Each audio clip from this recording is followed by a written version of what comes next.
Good morning, ladies and gentlemen. Good morning, panelists. Welcome to this session jointly organized by UNESCO and UNECA, the United Nations Economic Commission for Africa. Today we will be looking into the topic addressing some unintended consequences of participation in the digital environment.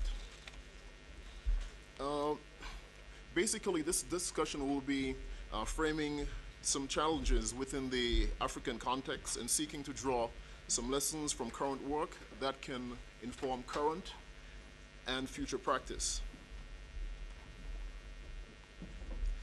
As we all know, the catalytic impact of ICTs are bringing gains in efficiency and effectiveness, as well as creating new opportunities at the individual, institutional, national, regional, and global levels.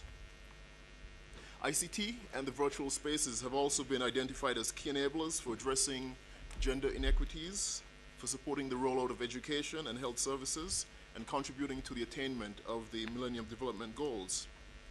As a result of these positive impacts of ICT, we see a very high investment by governments, by the private sector in ICT.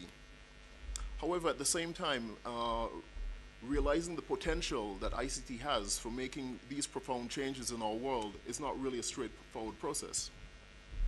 And in fact, sometimes ICT can lead to a number of challenges and problems. And that is precisely the subject of our discussion today, and looking at ways whereby we can maximize the positive impacts and reduce the adverse consequences. If I could draw a parallel, many of you are familiar with the concept of education for all. We all recognize that education is a very powerful enabler. It does many things. It provides a tremendous number of opportunities. However, there are some problems in terms of achieving EFA. For example, when we think of bringing everyone to school, what happens when suddenly you find yourself in a situation where the number of students rise from 30 persons to, let's say, 150 persons? What happens to the quality? So if quality of education goes down, this could be a negative consequence. And similarly, we will be looking at 4 areas: diversion of resources, the generation of e-waste, threats to survival of languages, and the rise in cybercrime and distrust in the use of these virtual spaces. With me to address these topics, I have a distinguished panel. On my extreme left, I have Ms. Gladys Mahonio, who is the Director of Computer Aid International. Next to her, we have Ms. Eskedo Nega, who is a Program Officer for ICT Development at the UNECA. On my immediate right, Ms. Titi Akinsanmi, a researcher at the Link Center at the University of Witwatersrand in South Africa. And on my extreme right, Professor Maurice Tedjo of the National Association for Cameroonian Languages. What do we hope to achieve today? As I said before, we want to raise awareness. We want to identify and prioritize some actions that can be taken at the national level to address these challenges, and hopefully identify areas where we can all work together to address these challenges. At this point, I will call on our first speaker, Ms. Gladys Mahonio, to present to you her thoughts on e-waste. Thank you. Thank you, Paul. I will need to move to where the presentation is.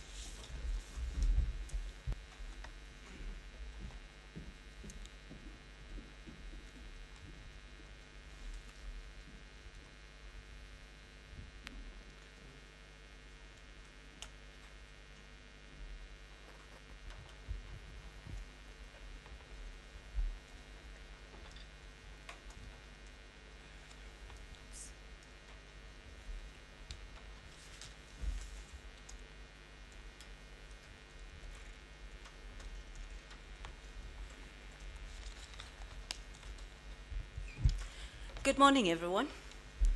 My name is Gladys, as introduced by Paul, and I'm delighted to be here, first of all, because the internet has been one of the driving forces behind development in ICT. And secondly, because my organization is involved in making sure that those who cannot afford new can actually get access to it. And because of that, the issue of e-waste keeps hitting us every time we go on the ground. And this morning, I just want to express what Computer Aid understands by that, what we are doing about it, and in the end, hoping that I can encourage each one of us to look at our advocacy booklet to see what we can do in the areas where we are in this issue related to e-waste. So little facts about Computer Aid. We promote the reuse of ICT. We promote the refurbishment, the recycling of it, and providing practical solutions for e-learning, e-health, e-inclusion, and all this revolves around internet. So internet is a good thing. Internet has helped us to make sure that those people who could not access the technology that is available or the information that is available on the cloud in the grassroots. But the concept before us is what steps then do we take to ensure that there is effective campaign regarding policy and practice of electronic and e-waste. My presentation is at the backdrop of an EU-funded advocacy program that was undertaken over a year ago to help countries within the EU understand what policies to put in place, how do non-governmental organizations actually begin to unravel what e-waste is and what to do around them. So I'm going to use that, and at the end of this session, we actually do have the electronic booklet available in case you want to see it. It's a 52-page document. I'm only using 5 slides as guided, so we're going to try and summarize it as well.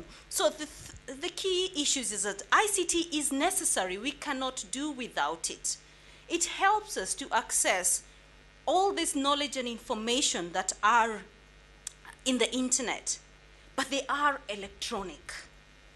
And if you look at the EU waste electronic and equipment policy, means that we use these gadgets and they reach their end of life. What do we do about them? So we're trying to see that it contains, the ICT gadgets contain a number of substances that are a threat to human life if they are not properly disposed. And when they reach their end of life, where do they go? Who should be responsible for it? It has increased, yes, but has it increased to the amounts that we are crying that now we no longer need technology? What can we do about it?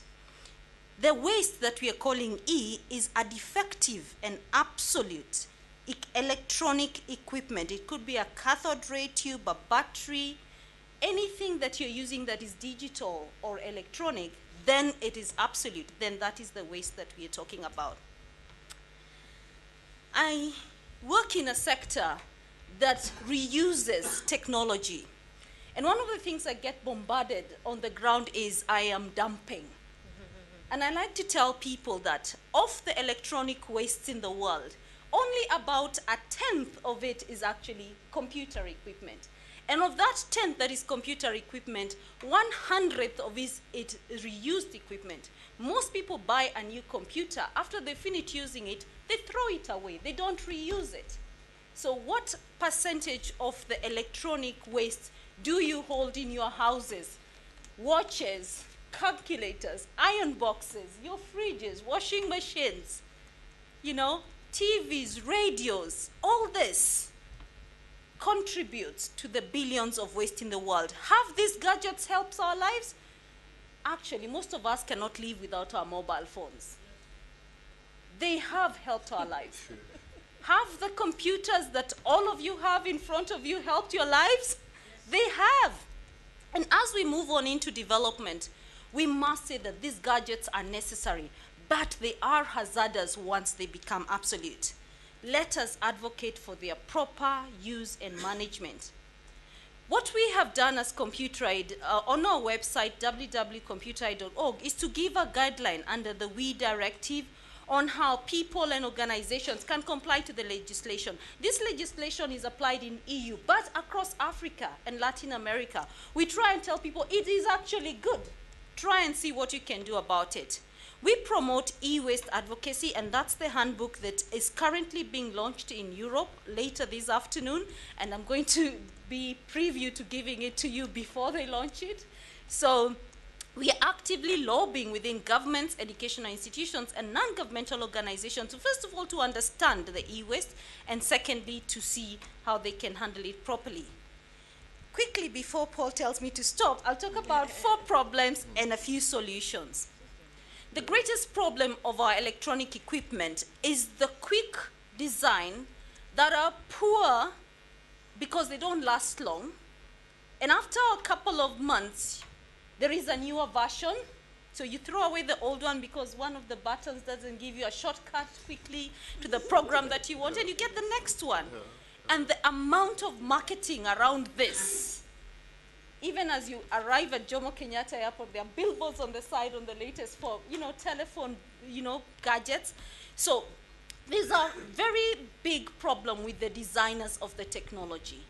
Can you use a gadget and use it for your entire work life before saying that you want to use the next technology? The phone I currently use is too old for my son. He needs the latest one. So you have to look at, can we have a gadget that can go across generations and do the same thing? It is true, and it is a fact, that we do have a lot of problems related to the toxics that come from these electronics, and that is problem number 2.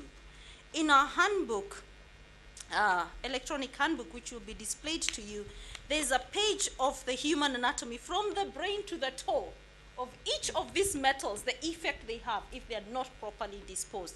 I'll not get into that, but they are hazardous wastes if they are not handled properly.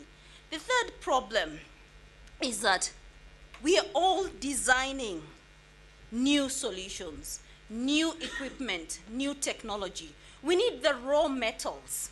We need iron, we need copper, we need nickel, we need gold. These metals are becoming increasingly scarce.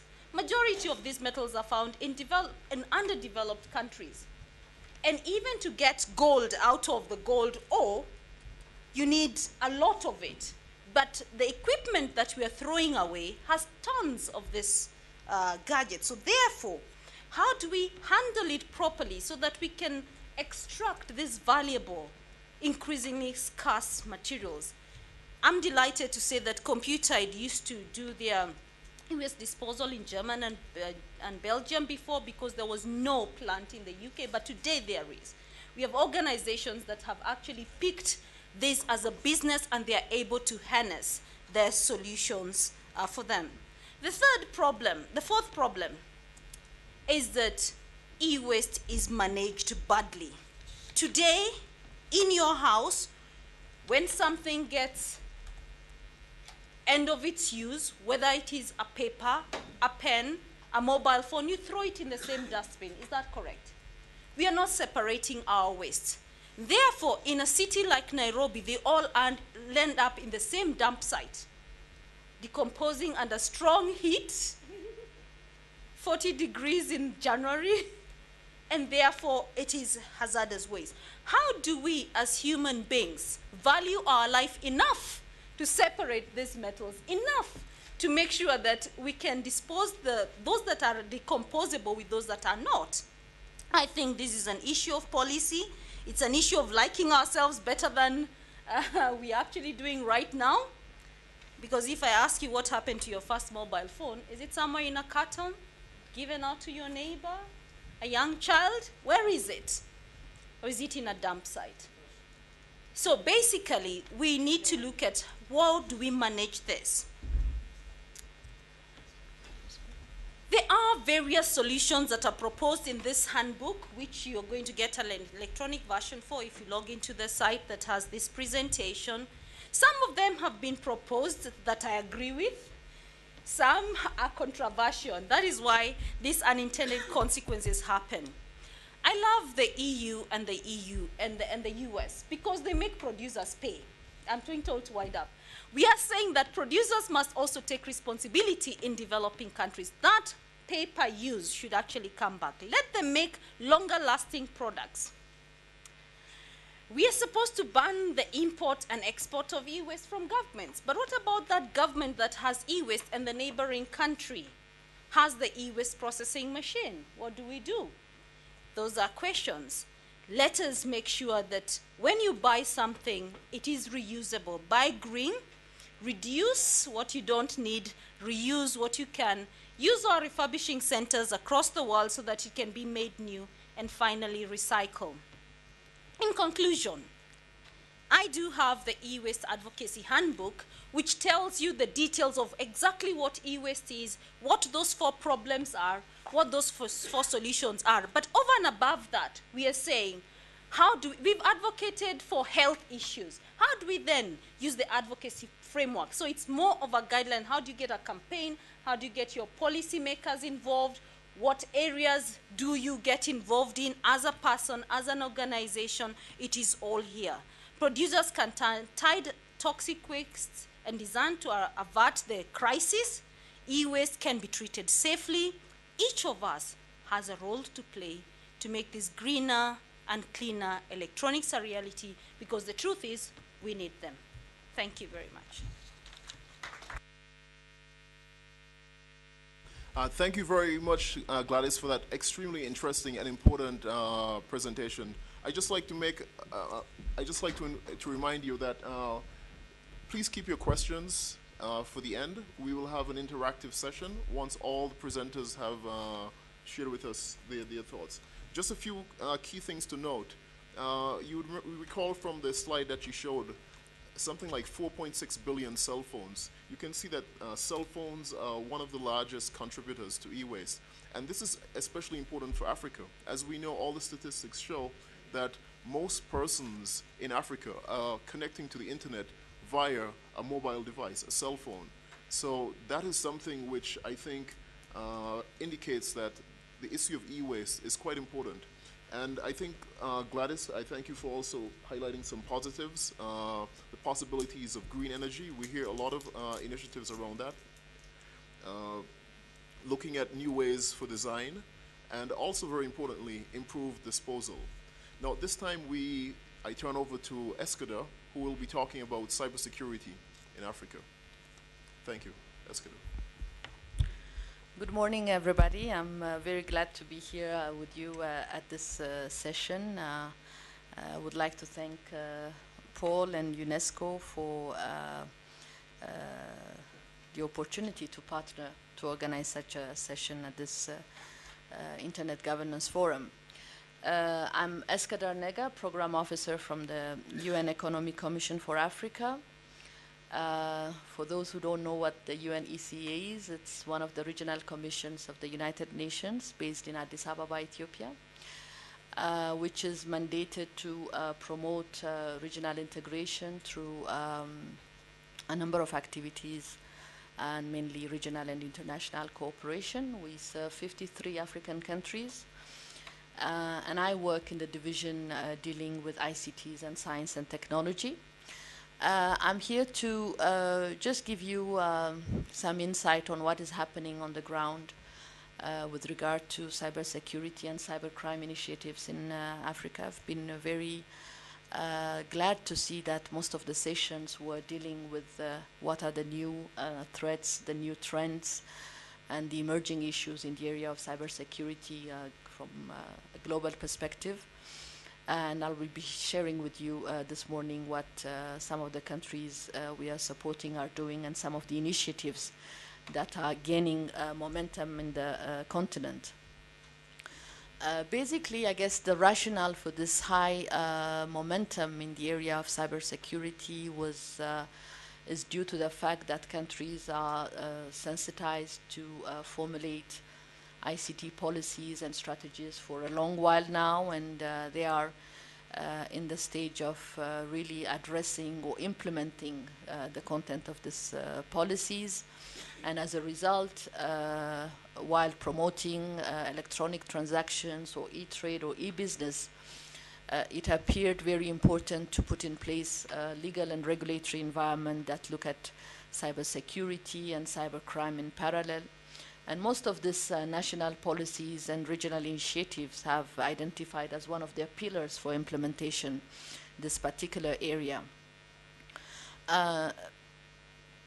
As we are trying to raise awareness on these issues, the need also for capacity building of a very wide range of stakeholders, including policymakers, law enforcement agencies, and a number of them, stakeholders and citizens and end users. The need for building the capacity, the need for understanding what are the various threats that can hinder the development of electronic transactions is becoming very evident now. The other area we are also looking at, or countries are looking at, and the UNECA is trying to support, like in countries like in Ghana, for instance, as part of the implementation of its current ICT plan, is the establishment of CERTs, which is a huge endeavor, but which is very important to address the cyber threats. But I'll take a few minutes to tell you more about the current legal regional instrument that is being drafted as the AU Convention on Cybersecurity, which is being implemented in collaboration with the African Union Commission. Basically, the draft convention on cybersecurity gives effect to a resolution of one of the latest heads of state summit held in Addis Ababa, Ethiopia. And its main objective is to harmonize African cyber legislations on electronic commerce, organization, personal data protection, cybersecurity promotion, but as well as the whole legal and judicial arsenal to control cybercrime. It is, of course, developed in pursuance of the principles of the African Information Society Initiative and the ARABK, and it's intended to not only define the broad objective and broad orientations for the information society, but also to sort of strengthen existing legislations at the national level in member states and also at the level of regional and economic communities. This legal instrument, as you know, there's one major international legal instrument known as the Budapest Convention, but the continent and the member states and other stakeholders felt that they needed a legal instrument that speaks to the reality of the African continent and of the challenges and opportunities that are presented now in the digital space, particularly with the spur of the mobile technology. So this legal instrument tends to define the security rules essential to establishing a trustworthy digital space in response to the major security-related obstacles I was referring to earlier. It basically lays the foundation for an African Union-wide cyber ethics and initiates a number of principles in key areas of cybersecurity, looking at e-transactions related issues, personal data protection, and cybercrime, by giving a sort of a harmonized single definition of electronic commerce, putting in place a mechanism for combating intrusions into private life, an issue that is not yet broadly addressed in the continent with regard to the challenges in line with the storage and use of personal data. And also it sets broad guidelines for incrimination and repression of cybercrime in the continent. And we expect the adoption of such a legal instrument at the regional level to capitalize the various experiences and to speed up relevant reforms in putting in place a conducive and legal environment for our countries and the regional economic communities. As you know, I'll not go into the substantive issues as this has been handled by many sessions, let alone during this forum. But the major challenges that our countries face is to achieve a level of technological security that is adequate to prevent and control the various risks, to build an information society that respects values and protects the various rights and freedoms and guarantees the security of the property of persons, organizations, and member states, and to contribute at large to the knowledge economy by guaranteeing equal access to information. So these are really, as we move along to really integrate our traditional economy within a knowledge society and a knowledge economy, these are the main challenges that most of our countries from this regard face. So there's a critical and very crucial need to create a climate of trust and confidence along line with an enabling environment which is predictable, which is organized, meaning that covers the relevant sectors, and as much as possible that is technologically neutral, which is protective of consumers as well as of intellectual property rights in order to promote innovation and creativity, as well as by balancing access to information and content, and striking a balance between legal and technological security. And it is a climate that also needs to be integrated into sort of an international environment by providing meaningful articulation between the national, regional, and global levels. This particular point is very important from our perspective. As we talk about the knowledge economy, we cannot put in place instruments or regional or legal acts and regulations that do not fit within an international environment and that do not respond to the character of global transactions. So the convention defines, as I was saying, a legal mechanism based on the following 5 strategic orientations. It spells out the options for a wide cybersecurity policy.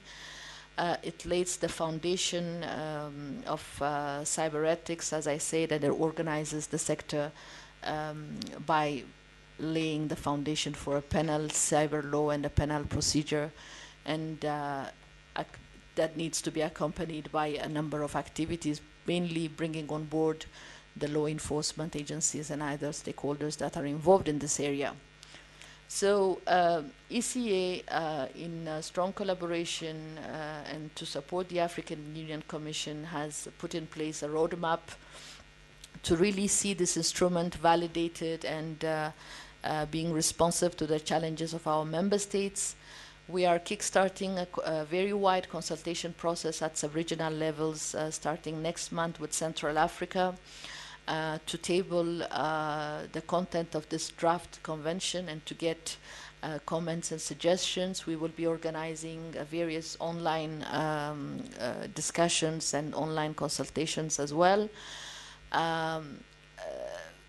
This draft convention will be complemented at sub-regional level by reference frameworks that will raise peculiar challenges of each sub-regions of the continent and would serve as a sort of a bridge between the national legal instruments that would be adopted later on in line with the convention. We will be engaged in the coming years with a number of capacity building and training sessions to really raise awareness and also to ensure a sustainable way of addressing these issues by supporting countries to transpose these various regional and sub-regional instruments into their national provisions. And also, of course, at the end of the day, the whole idea is not only to get signatures of countries for such convention, but to get its ratification for a very substantive legal environment that can address this issue. So we're very, we're at the beginning of the process of consultation. We'll be very happy to get input from all the stakeholders that are involved in promoting the knowledge economy, the business community, the judicial, the parliamentarians. So we'll be reaching out to all of you and trying to get your comments and suggestions before the tabling and the reviewing of this document by experts, ministers, and later on by the heads of state. So keep tracking our activities on our website, www.uneca.org, as well as the AUC websites, and I'll be happy to share more info on this for those of you who are interested after this session. Thank you.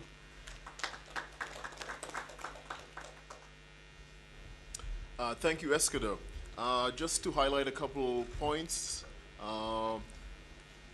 as we can see, in order to tap into the potential that ICT offers and the benefits, the socioeconomic benefits of online transactions, it's important for us to be operating in a secure environment, an environment in which people feel safe to give and share their personal information.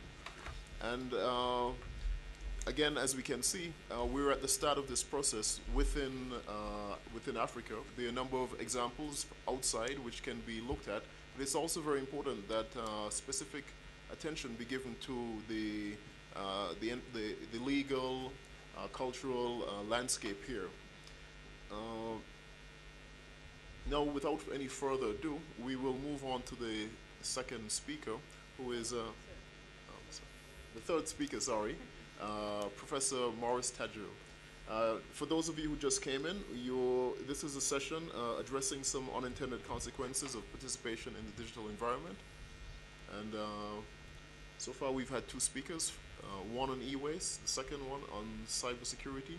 And now we'll be looking into the role that ICT can play in threatening the survival of African languages. Professor, you have the floor. Thank you. My name is Maurice Tadjou. I am a professor of linguistics at the University of Yaoundé 1. Also chair of the National Association for Cameroonian Languages committees. This is an association that has been very instrumental in introducing mother tongue education in the Cameroon education system, and which is also the basis for developing what I'm presenting here. The institutional framework for developing the RLA project. RLA is the French acronym for Rural Electronic Schools in African Languages. French is our major working language in this project. What I'm trying to do here is to raise awareness on the need to systematically introduce ICTs in rural schools using the languages that are best mastered by the children in these areas.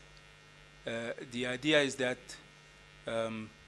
we should not ask those children to first learn French or English or any other language of wider communication before they can get on to ICTs. The idea of the project developed in 2005. You remember that the second phase of the World Summit on the Information Society was held in Tunis, and somehow I was involved with ACALAN, the African Academy of Languages, and we were discussing the place and role of African languages in the cyberspace. And at some point, the idea of the two digital divides was discussed, namely that we all know that there is a digital divide between Western nations, developed nations, and developing nations, including Africa.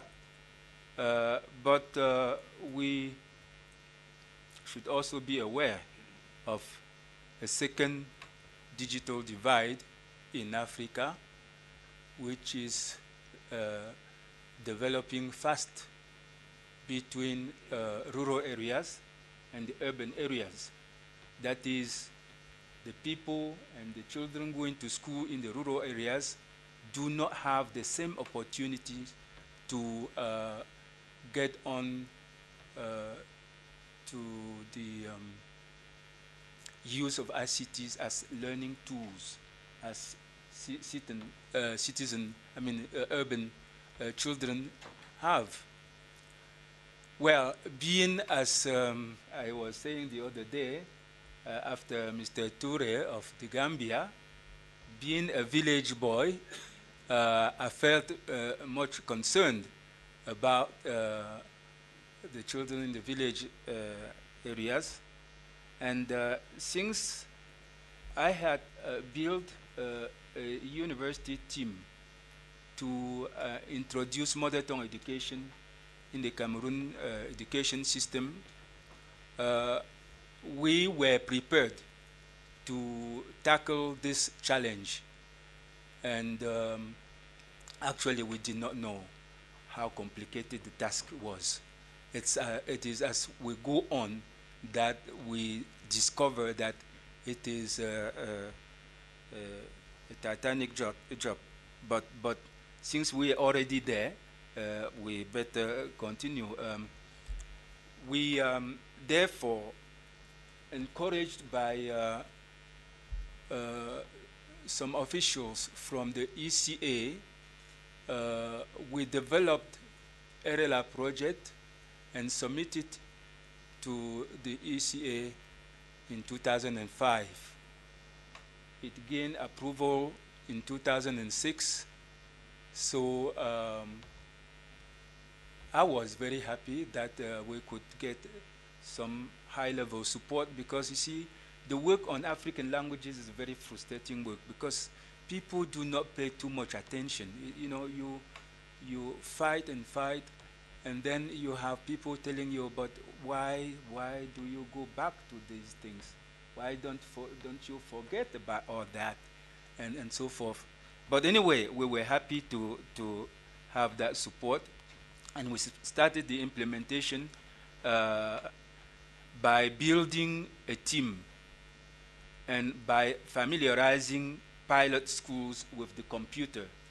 Imagine that some teachers in those schools really had not seen a computer before, let alone typing a text or something.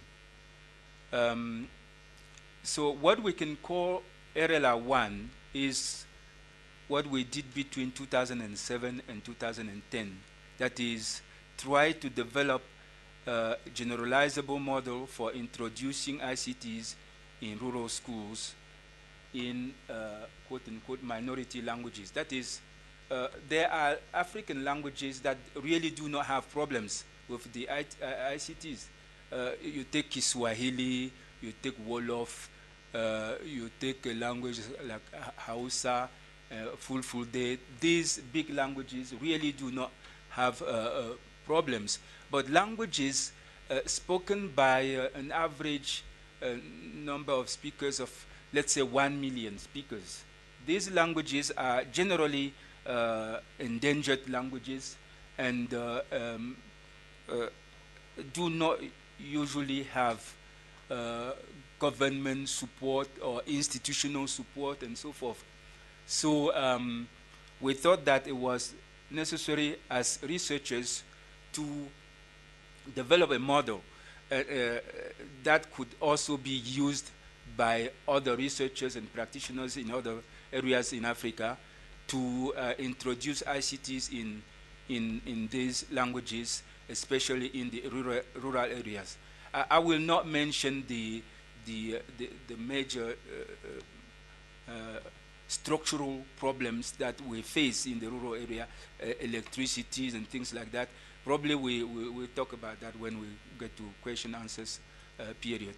The model actually was trying to develop literacy, have children literate in the languages that they speak, and also develop a small bulletin through which the children can express their feelings, they tell their stories and things like that. But as we went on, we discovered that the teachers behind our backs were also using the L2, that is the official language, French. That is normally the language of instruction in Cameroon. So unintendedly, we accepted that we were actually dealing with bilingual ICTs in these rural schools. Now it's accepted like that, but we have to be aware that if we are not careful, the second language, the official language, can really impede on the development of the mother tongues. Now, we did a further research in two schools, a French school in Yaoundé and an American school in Yaoundé. The idea was to see what are the major objectives when they introduce ICTs in schools. What is it that they are trying to do? So we came up with the conclusion that the ICTs in those Western schools are preparing their children to properly function in the society. These societies are already using ICTs to operate. Whereas in the African rural areas, actually we are introducing new tools. And these new tools are to prepare children to be able to effectively contribute to the transformation of the societies. These are two different objectives. There are overlaps, of course, but these are the main objectives. So after 2010, we kind of concluded and wrap up what we had done, and we are now within what we call RLR2, which is going to run between 2011 and 2014. We are trying to consolidate our research team so that a lot of research can be carried on within the research institutions and applied in the schools, because there are things like the strengthening of the research team, because we are discovered that people of my generation, professors of my generation, and even the generation after me, following, they are too busy doing other things. You really cannot take them on board. They have their own programs, and they are interested in doing their own things. So I kind of had to turn to younger researchers, MA students, PhD students from 3 departments: linguistics, computer science, education, and bring them together. So I feel better now that we can work with those younger people who have new ideas, who have energy and ambitions. So there are major areas of research. First, you have L1 standardization. Most of these languages are not written. We have to develop and stabilize the orthographies. We have to develop monolingual dictionaries for the languages. That is, very often what they call dictionaries are lexicons. You know, you introduce the word in the language and then you say what it means in French. And that's not a dictionary. You have to explain, when you write hand, you have to explain what hand is in the language itself. And then there are spell checkers. You see, you have to develop softwares for spell checkers in these languages.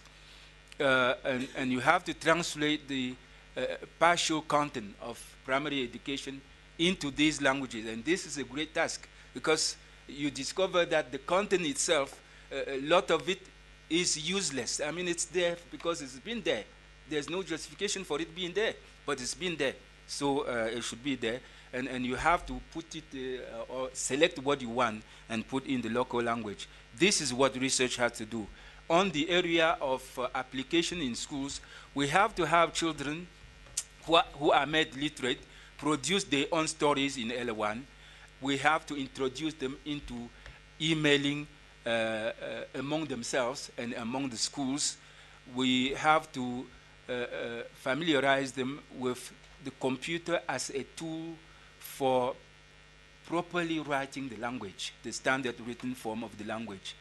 and make sure that you see, they enjoy using the tool. You see, this is something very, very interesting. It's an enjoyable tool for acquiring knowledge and using that knowledge. You see, so it's very, very interesting when you look at them.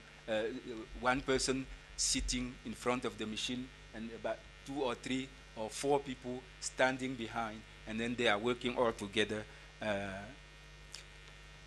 Now, yes, in order to introduce them into the L1 website, we no longer, I mean, we do not yet have L1 websites, but we are preparing to introduce. Professor, could you wrap up, please? Yes, yes, we are preparing to introduce this, and we hope that they will be able to publish their own stories and also to guide them into L2 websites.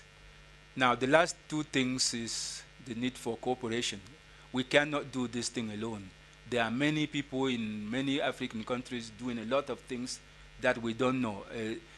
We need to get to know those people, to cooperate with them, and then to cooperate with the universities because they have the manpower, and also with international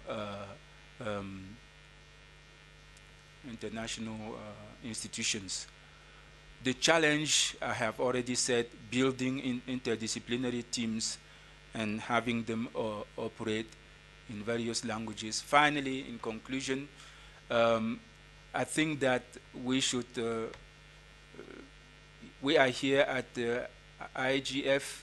It's important that we dream of a panel in the next IGF to discuss e-learning in African languages, computing in African languages, and in general, the place, discussing the place of the African languages in the cyberspace.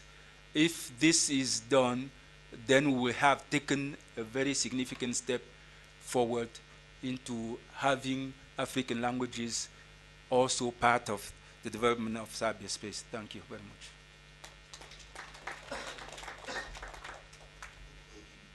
Thank you very much. Just to recap a few points, there is an urgent need to develop ICT tools to support African languages in order to overcome the digital divide, because many of these ICTs do not exist, do not initially support many of the languages. As was pointed out, for languages which have fewer than 1 million speakers, often there is not a lot of institutional support for developing even educational materials, even offline materials. He also pointed out that there's also a certain amount of, if you want to say, maybe public apathy which needs to be overcome. People ask, why do this? And he gave quite a number of key reasons for this. We're very happy to hear about the progress which is being made. We'll now hear from our final speaker, who will be talking about the diversion of resources and the role that ICT plays in this. Thank you, Paul. A bit of a contextualization. The instruction was try and work within 5 PowerPoint slides. I don't necessarily know how to work within just the PowerPoint slides. They tend to make me go on and on. So what I have tried to do is arrange my thoughts, and I will not necessarily be reading a speech to you, but to guide myself within the 10 minutes of introduction, I will be reading from my computer. My presentation today is going to be on 4 levels, thereabouts. I will do a bit of an introduction, contextualization of what I'll be speaking about, and I will speak to 3 phases in terms of ICTs for development that I believe has occurred. I will identify 2 key points and then I will speak to what is my area of interest in terms of mitigating or managing the unintended consequences, and particularly around the knowledge economy. So to start off, the Link Center, which I work for, is a leading research and training body in the field of information and communications technology, policy, regulation, and management in Africa. It's based in Johannesburg, South Africa. It focuses on capacity building with a bias for the public sector and development arenas through quality training, applied research, and consultancy services, necessary to maximizing the benefits of the information society and the knowledge economy. So who am I? I'm an academic, serving as a researcher, facilitating learning, otherwise known as teaching or lecturing master's level students, and I am a prospective PhD candidate with the Link Center. And to refer to what Prof had said earlier, I am one of those younger academics with the 21st century mindset, meaning I bring a bit of the private sector as well as the knowledge and skills from the public sector as well. So diversion of resources. In development communities, there are several schools of thought that advocate that the progress of societies is about much more than increasing the wealth and growth in macroeconomic indicators. The human development and capability approach, in particular, sees development as a multidimensional and multidisciplinary process of enlarging people's choices and freedoms. The goal, therefore, is to create an enabling environment for people to enjoy long, healthy, and creative lives. I think this room will agree with me that at the end of the day, all our mitigations around internet governance and all that we do is for us to have interesting and creative lives. This requires particular resources being utilized to bring this to fruition, from human intellectual capital to financial to political to social. Now, the basic dimensions of human development, which make up the core measurement of its achievements, health, education, and income, and additionally at the dimensions of participation and empowerment, is what ICTs try to enhance. So then we have information and communications technologies. I'm very wary of using acronyms because I realize, as someone who's been in the space of entering an intellectual environment where there's a lot of jargon, you tend to get lost. So if I do use any acronyms that you're not aware of, please just call my attention to it. So information and communications technologies for development, ICTs for D. It's wide in its meaning, its definition, and its reach. When I say ICT for D, in your minds instantly I can see people thinking of computers. Is there anything else? Maybe mobile these days with the penetration that we have seen. But then again, information and communications technologies tend to go from, it's a wide range. I'm bold enough to actually say that if we look back, the first technology that we had in the classroom, the blackboard and the chalk, is still widely pervasive in the entire African continent, if nowhere else. So again, it's complex in its reach and therefore complex in the areas it impacts in positives and negatives. It has a profoundly moral agenda in that it aims to empower people and communities by answering the difficult questions of not only what should be done in the practice of development, but also how we should do it. So, 3 phases of ICTs for development. The first phase I have labeled the euphoric phase, where we're all excited about the concept of bringing technologies, particularly into schools, bringing technologies into communities and using these amazing technologies to respond to all the problems that we had in development.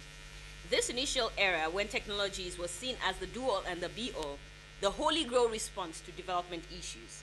The challenge, though, that we faced in this particular phase is the measurement of the extent to which these tools and these techniques deliver results when combined to approaches to development has been largely negative. The biggest issue being financial and economic sustainability. At the end of the day, I've had the opportunity to manage a project on information on ICTs for education in about 36 countries globally. And every single year, I think one of the country coordinators at that time is actually sitting in the room, Ponslet Ileleji. And one of the things we kept facing every single time we'll come to the meeting is, okay, so yes, we have these great ideas and we take technology, but where are we going to find the funding? And next is, okay, so this project is really great and it's coming from, at that time it was the Netherlands. But we have to make the content locally relevant in local languages. So these were some of the issues that we kept facing over and over. And again, it came to the point where in about 10 years, the funding that was available to ICT for D projects gradually fizzled out. So we entered our disillusionment phase when it became obvious that it's not working in a sustainable way because, again, we were operating in isolation from other strategies. Low level of content, no regulation, no monitoring, no willingness to actually engage with other aspects of development work as well. As the new technologies also emerge, displacing older ways of doing things, there are inevitably trade-offs and hidden costs that have rarely figured amongst the analysis of ICT for the advocates. So we've designed this project, we've designed these initiatives, we've brought in technology, but we've not necessarily looked at it holistically. We've not looked at it from the beginning spectrum all the way to the end. Myself and Grace were having a conversation the other day, and I said that one of the things that I've realized is we tend to say, okay, what is your need? We respond to that need, but then we never talk about the end phase where beyond meeting this need, what happens to the technologies that we bring in? I'm careful to mention this, but I think I have to because we're in Africa. Telecenters, telecenter projects. How many people are aware of the telecenter projects in general? In itself, they are very excellent ideas. But 5 years on, have they really worked? Have they succeeded? Those are questions that we did not ask ourselves necessarily when we were starting off in terms of engaging around ICTs for development. So, telecenters and other access initiatives, they leaned heavily on hardware provision with no thought to sustain provision and access to the content. That's just an example, through to what happens to the technologies at the end of life. ICTs thus began to divert development funds from more pressing concerns. And this will be justified if these technologies are not able to adequately respond to and meet development promises. The question I'm faced with as someone who firmly believes in ICTs for development every time is, who says I need technology when I cannot provide food? So at the end of the day, I need to be able to make a case for providing this technology rather than diverting the funds particularly to the people who are hungry in Somalia. Those are questions we're faced with. I had a conversation with someone earlier and they said, Kibera is not so far away. And here we are having this amazing internet governance forum and spending all this money. And we are faced with these needs. Those are questions we have to be able to have clear answers for. And the truth is, we're coming to know it more and more, is that initiatives are great, but where all stakeholders are not on board and supported with the right structures, from policy to regulations to financial mechanisms, they will fail. These issues or unintended consequences should not discourage us from exploring the impacts or from exploring the positive that ICTs can bring to development. Rather, they should remind us of the importance for proper planning and design of development strategies that reflect local needs, conditions, and capabilities. So here's the reality phase, a new era where an integrated approach is taken to reach or achieve development goals, moving beyond multi-stakeholderism to a sustainable and holistic future, moving far beyond the concept that ICTs are the magic platform for ensuring equitable development. What ultimately makes a difference in people's lives is the specific use of technology and the extent to which they help communities and individuals reach their collective or individual development objectives. So one is appropriateness of technologies to local context and needs, and two is that it should be addressing not just one aspect, but a continuum of issues within that society as well. And third, of course, is we need to be able to have the adequate response when we are asked, why ICTs, not HIV/AIDS? My area of interest and how I'm personally addressing this is working towards building a knowledge economy, looking at how increased access has and continues to create further divides in an already well-divided environment. I am exploring the many aspects of the digital dividend, particularly for the knowledge society, and how this can be leveraged to address these new and old divides. In particular, I'm speaking to the freeing up of spectrum and how this can be leveraged by a range of sectors, from education to health, and not left to the domain of traditional players in the spectrum environment, such as traditional mobile providers. Again, when I mention spectrum, because it's intangible, we don't realize it is ICTs.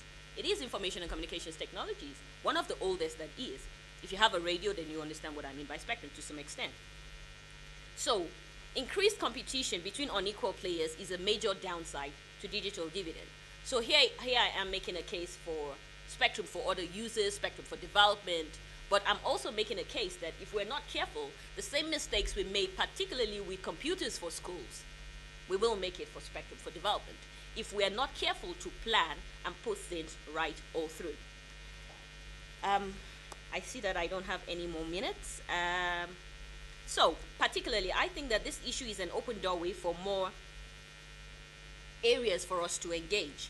We need to address it by updating, reviewing, putting in place better regulation and policy, raising the awareness of all stakeholders, and in my notes I put emphasize. We need to raise awareness so that we're not again left to do the catch-up. Ensuring there is a financially sound business case in place, or we leave ourselves open to doing much more catch-up as well. It opens up a whole lot of engagement area for UNESCO, for UNECA, to support particularly developing nations in being able to harness this natural resource that we have. Thank you very much. Thank you very much, Titi. And just to recap a few key points, 3 phases of technology introduction: euphoria, disillusionment, and reality. And here we again, as a follow-up to the previous speaker, she underscored the important role of bringing in all stakeholders, and also the importance of local content which addresses the key development challenges, whether they be HIV/AIDS, the issues of food security, etc. Now, we've heard from the panelists. They've been quite varied. We've heard from academics, policymakers, practitioners, and now we turn it over to you, the audience, to get your questions. So in my first round, I'll take 3 questions, and you can indicate the speakers you'd like to address, the member of the panel you'd like to address it to.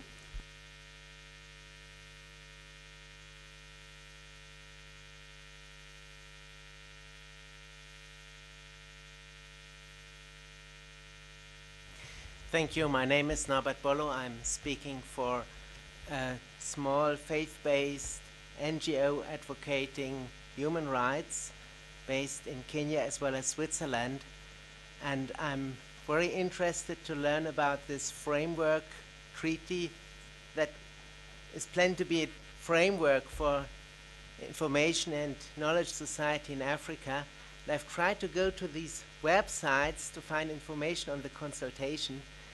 Probably it's my lack of understanding how things work here in Africa, but I didn't find the information. So I would request a more detailed pointer to the right places, and at the same time remark that from my perspective at least, it is very important to get international civil society input. You are definitely going to get input from the international business stakeholders, because they are very active everywhere to get their interests heard. You will get input, you can't avoid it, from some powerful governments which are very much influenced by protecting the interests of certain business stakeholders that contribute a lot of taxes to them. But this particular bundle of perspectives, it is pretty one-sided in a way, so I would really encourage to get voices on board from civil society, in particular in Latin America, in India. There's strong wisdom in civil society on the negative effects of the one-sided lobbying that you're getting from the West. Thank you.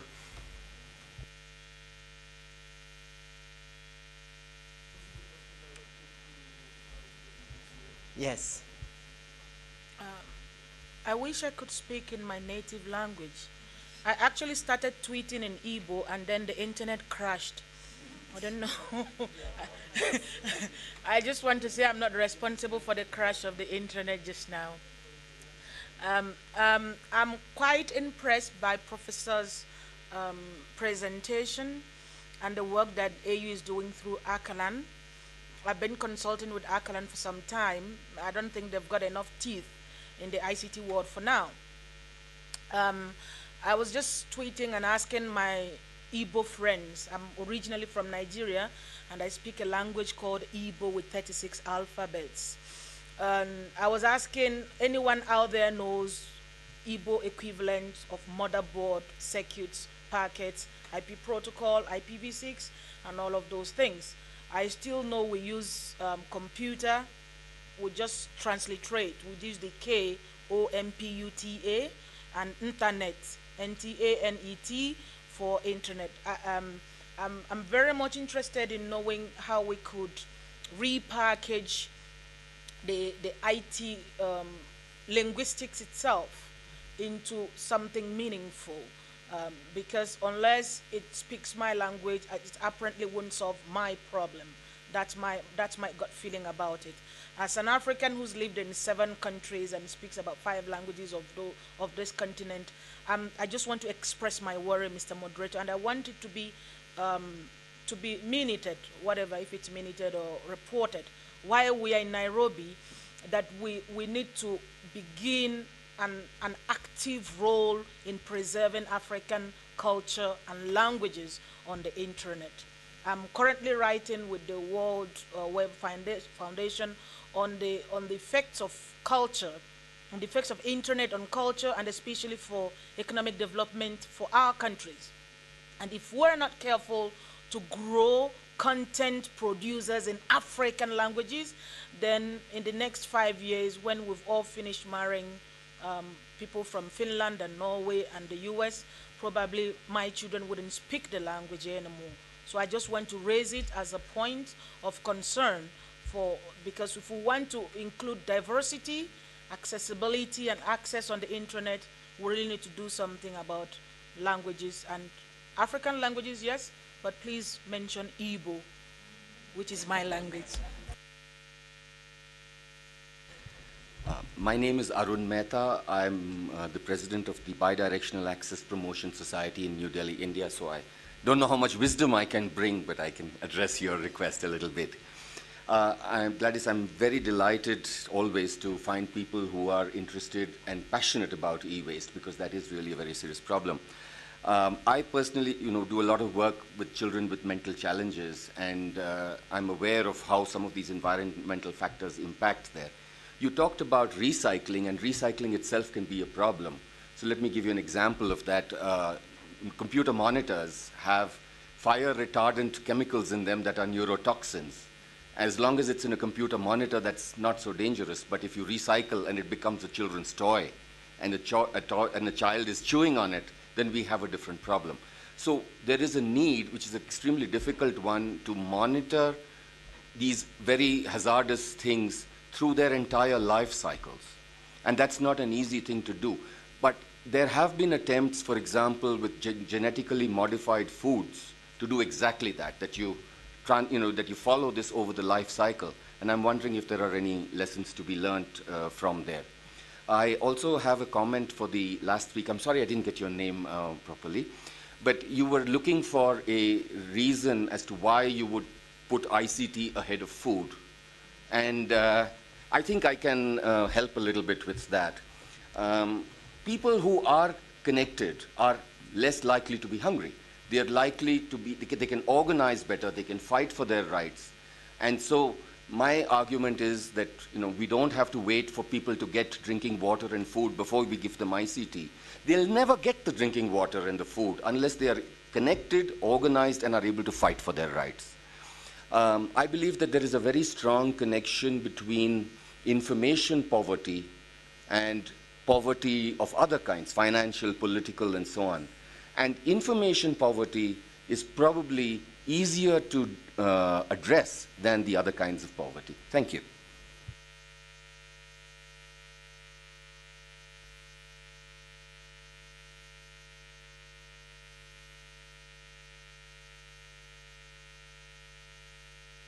Can I go first? Recycling, yes, is a problem. First and foremost is that we don't see the value of life. Because if you actually knew you were going to die if you don't eat for the next 30 days, you'd make sure that you eat. But because you do not know, by throwing away that piece of garbage is going to make somebody die, so you throw it away. It's the whole essence of the value of life. And we do not have sufficient monitoring and evaluation on the use of electronic equipment. It is true that we want people to recycle and reuse as much as possible because we will not need to manufacture more, but we do not know the extent to which this danger is because we are not monitoring it. If the recycling can prevent gadgets to be used that will cause more death, then we can divert those recycling equipment to make fencing poles or something that is not as hazardous as a children's toy. It is my hope and sincere request to UNESCO and UNECA to take this up seriously. There is enough uninformed society out there not understanding what is actually the magnitude of e-waste. We just make up figures and we're not sure where to go from here. And the advocacy policy handbook I'm talking about is in your home environment. Give us the statistics and the information and then pass it on. You talked about networking and information. Give us the information and then a solution can be gotten from the partners that are on the panel. So we don't have an answer, and it's a grave danger that we continue not to have one. Thank you.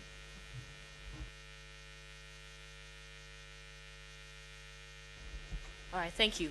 The name is TT, that's T-I-T-I, or a double T, makes it easier. Okay, so my comment was not that there was no linkage or that I don't have a reason for it, but my case is more of there's such a disconnect. Let me use an example. A recent study by Best and Galprin on the ICT for the sector was done. And one of the points he came from was he looked at the range, the plethora of ICTs for development conferences that there are. And there was one thing. The scientists all met together and chatted and were excited. And the development practitioners usually all met together, chatted and were excited. And then we had the rest of us that were somewhere there. We all met together and chatted. But there was usually no connection between those three particular sectors. So again, it's not that there's no case for it. I firmly believe in ICTs for development. The normal saying, you know, teach a man how to fish. Don't just give him fish every day. So yes, there is a connection. Yes, there is a case for ICTs for development. But as long as we don't have a clear articulation of why we should come first, or at least come hand in hand with every other solution, then we'll continue to have the disconnect, and sincerely, we'll have less funding. That's it at the end of the day. Yes, I would like to say a few words with regard to the Igbo language. I agree 100% with you. Only that you don't have to worry about Igbo, because that's a major African language. Major languages always stand up, okay? Yes, but there's one thing I should say. You see, we Africans are the only, especially African elites, we are the only people who are often ashamed of themselves. We try to be like others. We mimic others. We try to show that we are like Americans, like Europeans, like. Why don't we be ourselves? Here we are in Kenya. One official language of Kenya is Kiswahili. I don't think anybody has given anything here, any talk here in Kiswahili. What was the point of coming here? Is to gain dollars or to show that we are Africans with African culture and African languages? I was here in 2007 with the World Forum, Social Forum. I don't think that Africa has gained anything in organizing the World Social Forum, because we are trying to be like others. Please, let's think about ourselves. Let's show others what we are. We should bring something to the world, and that thing is within our cultures, our languages. If we don't do that, then we will be slaves of the others. Thanks. Thank you very much for your interest in the work we're trying to do to promote the existence of a legal instrument for Africa to respond to these new issues. As I was presenting, I said that the first consultation will start in November with Central Africa. And from there on, you can have access to the various documents at the website I have mentioned. But I do take your point that it's very important to indeed not only get input from member states, which we have started to compile and look at, but also from a very wide range of stakeholders, and not really limit ourselves to the continent, and to also share practices. And for this, we have an online observatoire on legal and regulatory issues, again at the same website, that we will try to populate as much as possible to share or to get knowledge and information from what is happening at national levels elsewhere, at sub-regional level and international level. But we can keep on the discussion to guide you more on the kind of documents you could get from our resources. I mean, I cannot agree more on the issue you raised. I think we are now beyond the issue of really bringing ICTs first or not. I mean, I think it's an integrated approach. And when, as countries, as more and more of our countries, developing countries, are understanding that information is crucial for the economic development, information is crucial for business, information is crucial for trade. And as they do embrace this and they do see the difference, I think the issue would not be, between choosing water and financing aids and or other priority areas.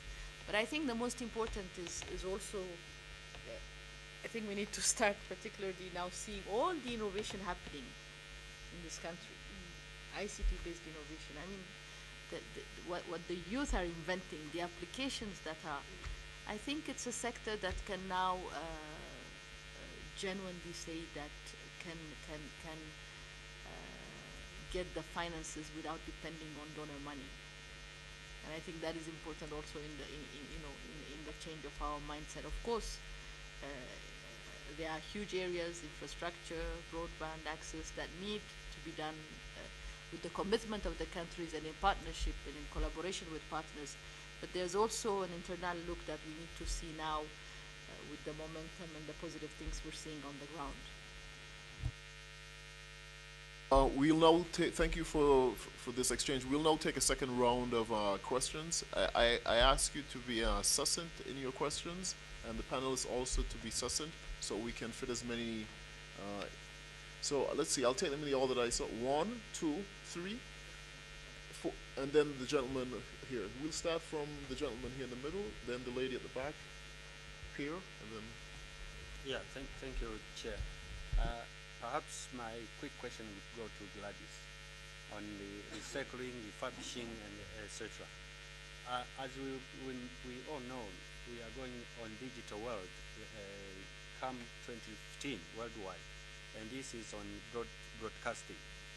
And I don't know if the refurbishing has been considered by the Computer Aid International on that area, and this, I mean, if they have perhaps started taking stock of all the analog TVs around the world and plan for refurbishing or how they can destroy them because they will no longer be in use. And this is a massive source of e-waste to come. Thank you.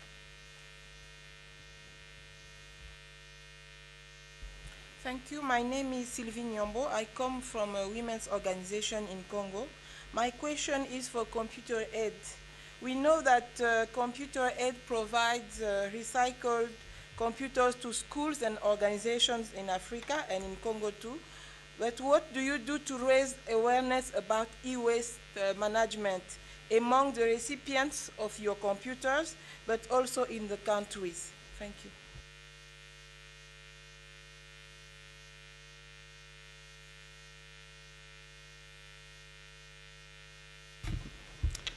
Morning, Pierre D'Angino. I just wanted to react on the issue of language and that Nina raised. And I just wanted to say something that maybe the point is not to complain that these things are not happening. ICANN has something in place now, which is called IDN, which is the internationalized domain name or whatever. And the solutions are there. The Unicode, we know exactly what is in it. today countries are already working on their own national languages and are trying to approach ICANN to implement those things. Africa is one of the few places where it is not happening. So what I'm trying to say here is that we need to have our academia, we need to have our researchers, we need to have linguists, all of those, sit down and work on those things. What I'm trying to say is it's no longer time to complain. Things are there. We just need to sit down, work properly, and come out and tell people, hey, now we also have our script in Amharic. We are trying to do something in Amharic. In Igbo, this is possible. So I just wanted to say it is possible. It's not about complaining. It's just sit down and work on those things. Okay? That's one thing. The other thing is that I don't want to get into this idea of food or ICTD, whatever. I've been to the UN, and this is something we've been debating for so long. But I think SCADA provides the right answer. It's about integrating all of those things. This question, head of states or minister, they were putting those questions to us 10 years ago. See, but I think today they are all convinced, especially when you use those technologies, you can also, there are a few other battles, that are there, freedom or whatever. No, I just wanted finally to say that maybe we need to think, how can we become also, how do we get an African industry, internet industry?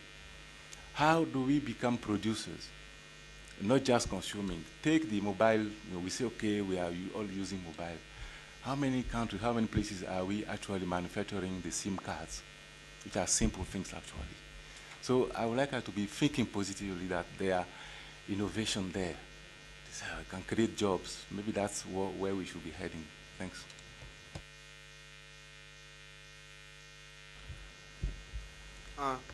My name is Andrei Sherbovich of Russia. I'd like to thank, my question is referred to personal contribution of Professor Maurice. Thank you, Professor, for your what you are doing, because in my personal experience, I some years cooperated with UNESCO Information for All program and its Russian committee. And I think that the problem of representation of languages in cyberspace is very actual, not only for Africa, but for all different all other world. Especially in Russia, we have the same problem of representation of different languages of the multinational states, multinational people in cyberspace. They are underrepresented. And so I'd like to ask a question about the representation of languages in cyberspace. Could this problem be resolved? Thank you.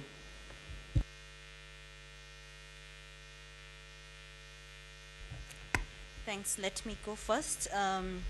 Reuse, recycle, and refurbishing is a prerogative of every government. And what Computer Aid does is to help our partners in the countries that receive our computers to lobby with their government to set up these centers. If you're from Kenya, I'm not sure you didn't say where you're.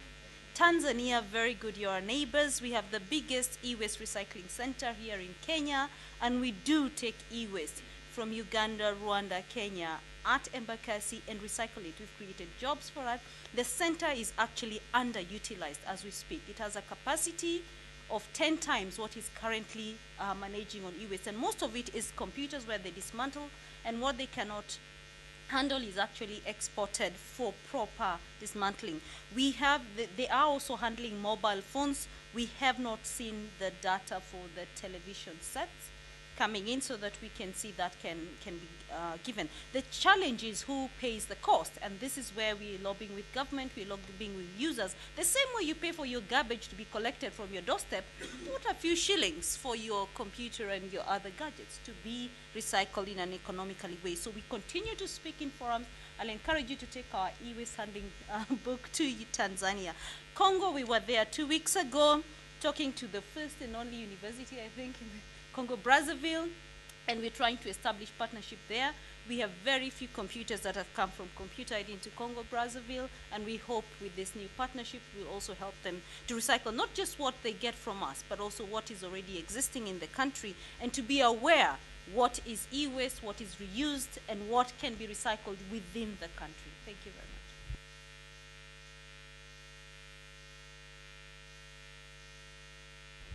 Thank you very much. I want to address the issue of the representation of languages in cyberspace. What is cyberspace? Is it a private space or public space? It's public. It's public. Completely, yes. Sorry? Definitely public sphere. Yes, yeah. so it means that every language has the right to be present in cyberspace. But now, if you don't fight for your language, it won't be there. So I should remind you the 3 areas of debate that I suggested for next IGF. E-learning in African languages, computing in African language, including software development, and then finally, African languages in cyberspace. We Africans should, since Tunisia, we agreed that we have to develop African languages in cyberspace to earn a representative space. But then we don't have the means, or our politicians do not provide us with enough means to do that. So we are left to turn to international institutions, UN institutions, because we are part of the institution, the UN. We turn to those institutions and say, help us. You see, IGF is a UN-supported forum. So help us. Now, the Russians, they may fight for themselves because they feel that they are not well represented in the cyberspace. So it's your right. Fight for your right. I think so.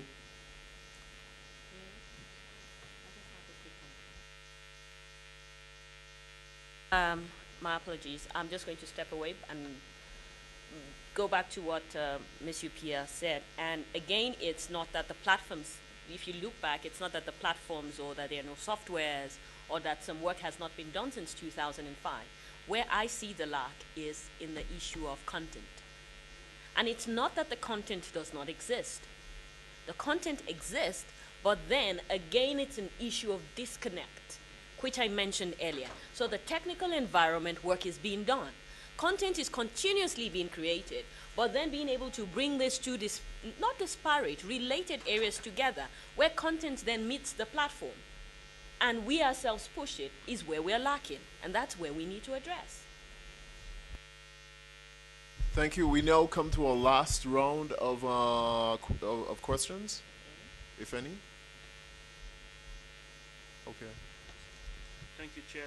I just want to thank all the panelists for the magnificent presentations and statements. But I just have a comment, it's not a question. What we lack in Africa is really the enabling environment and the good governance.